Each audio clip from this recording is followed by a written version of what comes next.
Welcome to Nexus. I'm Wanda Allen Abraha, the Director of the Human Relations Department.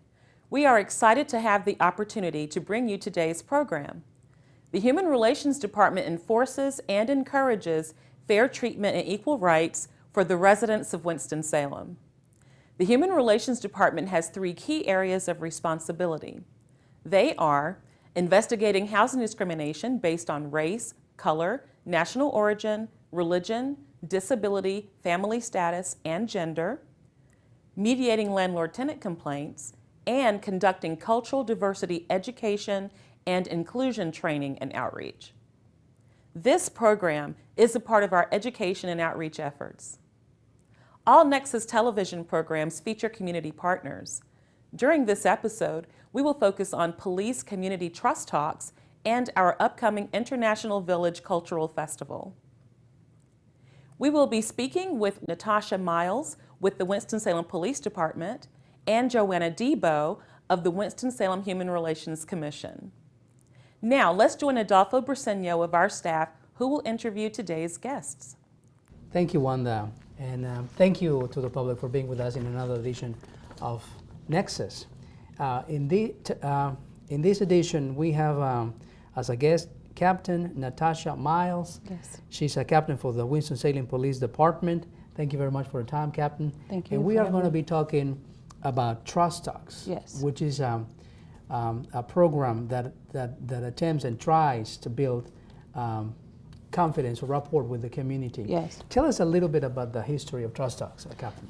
Well, back in 2011, the Winston-Salem Police Department partnered with the Human Relations Department of the city to form Trust Talks, which is a dialogue between citizens and police to clear up any misconceptions about what the community may have about police, and vice versa, what police officers may have about the community in general.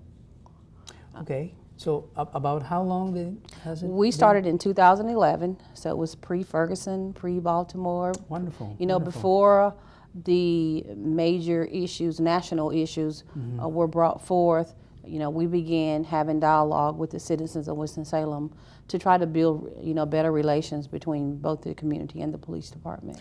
Wonderful. Now, in all this time, what can you tell us about what the police department has learned about these conversations? When we began the Trust Talks, we were not sure with the first session what the outcome would be, but we soon learned that it was much needed conversation between the police and the community, just to help again clear up the misconceptions, and for the police to learn about the needs of the community and try to provide information to community members about a variety of processes, just about the way police officers, why they do things the way they do, or the way we do things the way we do. I see. Captain, is there something that consistently comes up in these talks that you can think of from the public? And Some of the things that we consistently hear is just about police response to the different communities that we go to. Some individuals feel they're treated unfairly, and we try to help them understand that our response is the same wherever we go. We may run into a variety of concerns or issues once we get there, but our initial response is the same. So we have to adjust to deal with a variety of problems in the community. But at the same time, we often go into these communities looking to build trust with the community so that we can help make where they live, work, and play, you know, a safer place. I see. Now, in all these 4 years, Captain, is there another, in the future, how do you see Trust Talks evolving with the public? Is there new avenues that the police department may be looking into? Well, we continue to try to reach a variety of populations that we haven't gotten to at this point. We've worked with the homeless population. We've worked with the religious community. Yes. We've worked with people with disabilities. Just a variety of communities that we've worked with. So we want to reach out and try to touch some of the communities that we have not spoken with at this point, and try to help them understand where we're coming from, and we want to understand what the needs of the community is. We also want to look at different avenues, different strategies to where technology can enhance the trust talks that we currently put on. Mainly, we want to grow it as much as possible, but at the same time, we want to have that face-to-face communication because it's really lacking in society as a whole. And so just by having that one-on-one interaction with individuals, I think it certainly helps to change mindsets. That's what I've taken from it, is that I've seen mindsets change in a matter of 4 hours, whereas, you know, it's taken years and years to try to change, you know, communities or change perceptions over time. And in this one setting, we're able to have people walk away thinking differently about the police. I see. That I understand. I've been in several, and that contact, you say, with the police officers humanizes them in the face of the public, and vice versa. It certainly does. The officers also understand that there's a human factor on the other end of the equation. And now, are there other additional activities that the police department is trying to do to reach out to the communities they serve here in Winston? Well, we participate in a variety of outreach programs. The police department has a community assistance liaison, Ms. Pound Peoples-Joyner. She's kind of our link to the community. She's a very strong and willing participant to make sure that there is open lines of communication. She's everywhere. She is everywhere. We have a variety of other programs. We have our Citizens Police Academy. It's a 13-week program that the community members are invited to participate in. There's an application process that one would have to go through to participate in order to be selected, but it is very informative, and most people that participate in that program, you know, come out with a better working knowledge of how the police department functions. We also host a youth police academy each year. We try to get the youth involved in policing concepts, help them understand why we do things the way we do, and hopefully draw interest so that in the future they may want to become officers in the community that they grew up in. A variety of programs. We have a strong neighborhood watch program. We meet with the community members very regularly, try to educate them on community safety. Anything we can do to help better their community, we do that. We recently started a community priority patrol, and we focus on putting officers in communities for that public relations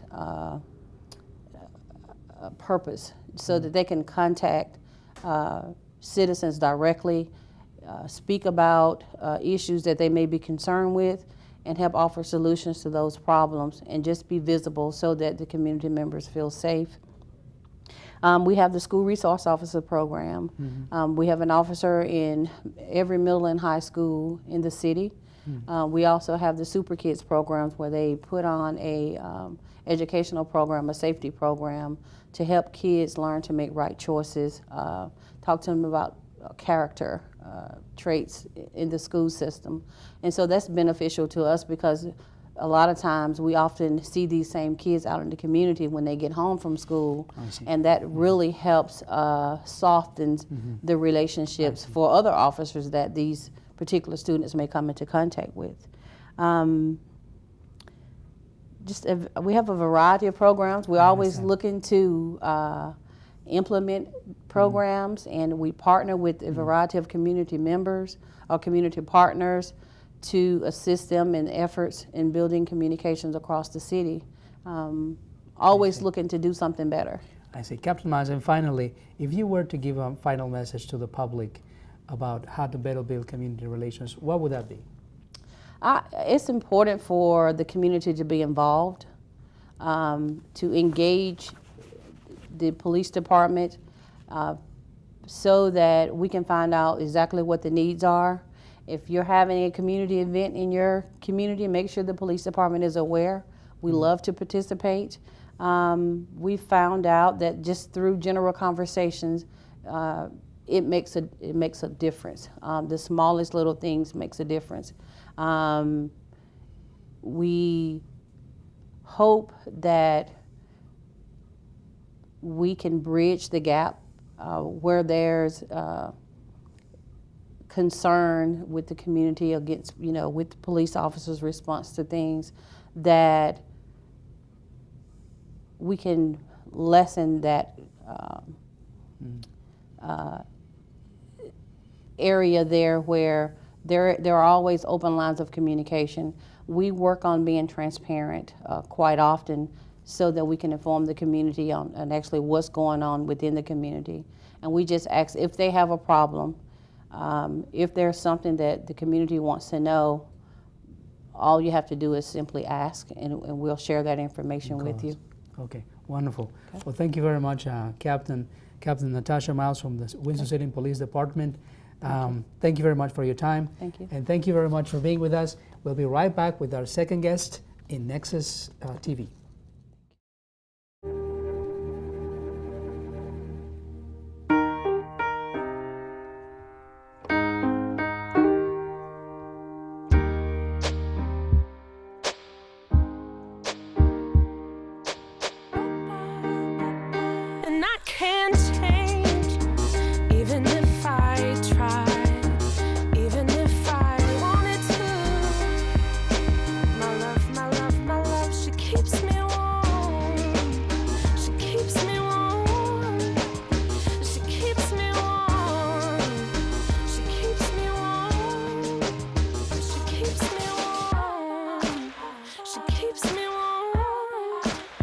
We are neighbors and best friends. I love my sister.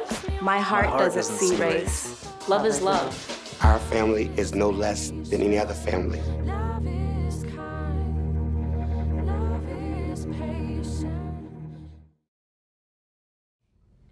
Well, thank you for still being with us at Nexus TV. Our second guest of our show is Joanna DeBow. Thank you very much for your time, Joanna. Thank you. Joanna is chair of the Multicultural Subcommission of the Human Relations Commission in our own Human Relations Department. And we are going to briefly talk, Joanna, about Cultural Awareness Month, which is in September. Yes. So tell me a little bit about this Cultural Awareness Month here in Winston, Joanna. Well, last year the mayor declared September to be a Cultural Awareness Month. So the city, the Human Relations Committee, thinks that every individual, it's worth, no matter their race or their faith. So we try to create an environment where everybody's treated equally and everybody's treated fair. So we create throughout the year, not only during the Cultural Awareness Month, events and programs in which we help the community understand other cultures and show their own cultures so we know what's in Winston-Salem. For example, in September, for the Cultural Awareness Month, we're going to have 3 main events sponsored by the Human Relations Commission. On September 10th, we're going to have International Village Food and Musical Festival. Yeah. That's going to be September 10th from noon until 8 o'clock. Yes. September 26th, we're going to have a Student Relations Race Forum at 6:30. And on September 24th, we're going to have Fiesta by the Hispanic League. Some of these events that you mentioned, like International Village, tell me what are the new things that people will be able to see in this event if they have been to prior editions of International Village? Yeah, the Human Relations Commission has been sponsoring the International Village for a couple of years. This year we're working on it to be much bigger. We have partnered with different companies and areas of the city to make it much more involving. We're having new events adding to what we had in the past. We're having a focus on music and on international foods. We're going to have some food trucks. We're also going to start with a ceremony of naturalization. Okay. We're going to have around 25 people becoming American citizens, so that's going to be a great start for an international village. Yeah, absolutely. During the day, we're going to have a contest that is going to include different arts. It's going to be focused for school kids. That's going to go from elementary until high school kids. Wow. And they're going to have prizes and awards. Okay. And then to close it up, we're going to have the public library sponsor a lighting event of Yes. the lighting. Yes, a light of candles, I think. Yeah. Yeah. So we're having a little bit of everything. We're having different partners. We're making it a big event where every culture will be represented that is in Winston-Salem. That's the 10th of September. Thank you. Now, how about a race relation forum, Joanna? Tell us a little bit about it for those who have not been able to attend in the past. Yeah, that's another event that the Human Relations Commission sponsors. We have the next one coming up on September 26th at 6:30. I think it's the 22nd. The 22nd. Yes, it's Yes, a Thursday.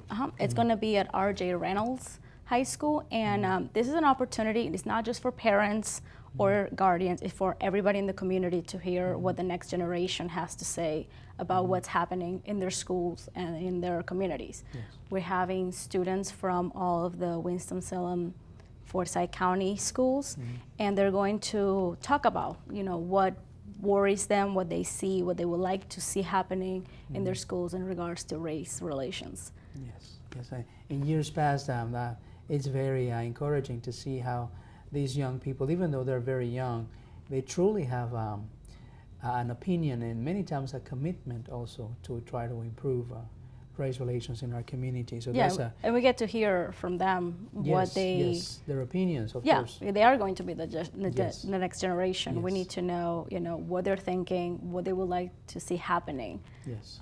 To make it better for them. Yes, absolutely, absolutely. And finally, Joanna, what are other things that you see going through in this Cultural Awareness Month? Well, you mentioned initially that it's not only September, but there are other programs throughout the year. Yeah, the commission has different programs throughout the year. Besides, what we're going to have in September, which is our main Cultural Awareness Month. Yes. But throughout the year, we try to create this environment of equality among different cultures that we have in the Winston-Salem area. So we have faith forums where people can talk about, different race, faith relations. We have the race relations. We have the trust talks with the police. Yes, And we also sponsor other events that are not necessarily created by the city. For example, Greek Fest, Indie Fest, yes. Fiesta. So we're open to, sponsor anything that really cultivates that equality of fairness of all the residents of Winston-Salem. Yes, yes. The city of Winston-Salem, I think, is trying to send that message to everybody here that live in the city that everybody is welcome. If you can contribute to the vitality of the city, regardless who you are. Those efforts are welcome, and you are going to be welcome in the city. Correct. Well, thank you very much, Joanna, for your Thank you. time. Joanna DeBow is the chair of the Multicultural Subcommission of the Human Relations Department. Thank you very much for being with us, and thank you all for being with us in this edition of Nexus TV. Now we're going to go to Jamie and the Nexus Challenge. Thanks, Adolfo. I'm Jamie Waldeck, and this is the Nexus Challenge, where we test your knowledge about fair housing laws. Here's our first question. Once an eviction has been filed with and decided upon by the magistrate, a tenant has how many days to appeal the eviction? A, 30 days, B, 10 days, or C, 7 days? The answer is B. The tenant has 10 consecutive days to appeal the decision. Our next question. If a rental home is broken into, who is responsible for investigating the matter? A, the landlord, B, the police department, or C, the tenant? The answer is B. Tenants should contact the police if their home has been broken into. And our last question. What should a landlord do if a resident complains about discriminatory comments that he should go back to Mexico made by another resident in the complex? A, nothing. A landlord cannot be held liable for comments made by residents. B, warn the resident to stop bothering the property manager with neighborhood squabbles. Or C, investigate, and if warranted, take steps to address the problem. The answer is C. Although courts disagree over whether a landlord may or may not be responsible for stopping resident-on-resident discrimination, it's a good idea to investigate since landlords could face potential liability, especially if the problem were to escalate. And that's this month's Nexus Challenge, and I'm Jamie Waldeck. Now let's go back to Wanda. Thank you, Jamie. Before we go, here's a look at some upcoming events.